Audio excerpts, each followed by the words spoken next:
अध्यक्ष महोदय, देश की आजादी को लगभग 72 वर्ष हो गए, लेकिन इसके बाद भी नक्सलवाद की समस्या को समाप्त करने के लिए पूर्व की केंद्र सरकारों की ओर से उचित कदम नहीं उठाए गए। यही कारण है कि आज भी देश के विभिन्न हिस्सों में नक्सलवाद के पौधे उग रहे हैं। नक्सलवाद से प्रभावित इलाकों में आर्थिक उथल-पुथल अराजकता बनकर व्याप्त है। देश के कई राज्यों में, खास तौर से मध्य एवं पूर्वी भारत के ग्रामीण क्षेत्रों में यह समस्या खतरनाक स्थिति में पहुंच गया है।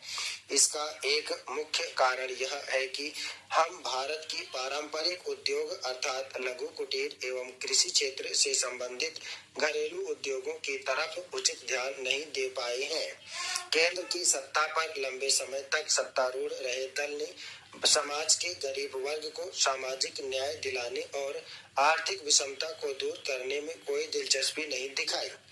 आजादी की लड़ाई में सक्रिय भूमिका निभाने वाली पार्टी के हाथ में जब देश की शासन का बागडोर आया तो वह लापरवाह हो गई और लंबे समय तक सत्ता के मद में चूर रही।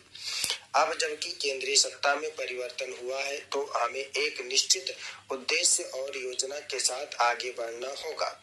मेरा मानना है कि भूमि सुधारों में आधारभूत परिवर्तन लाए बिना आर्थिक विषमता को दूर करना संभव नहीं होगा।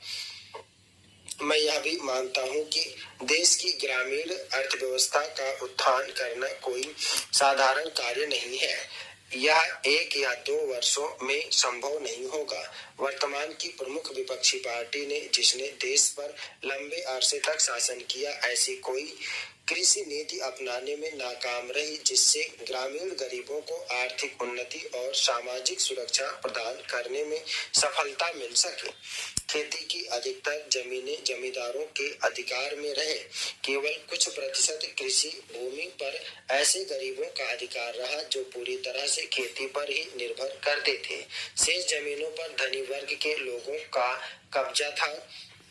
इसलिए कृषि विकास और उत्पादन में वृद्धि के लिए बनाई जाने वाली सभी प्रकार की योजनाएं केवल धनी किसानों के हितों की रक्षा करती रहीं। देश के अधिकतर राज्यों की सरकारों ने भी लंबे समय तक कृषि भूमि में सुधार लाने के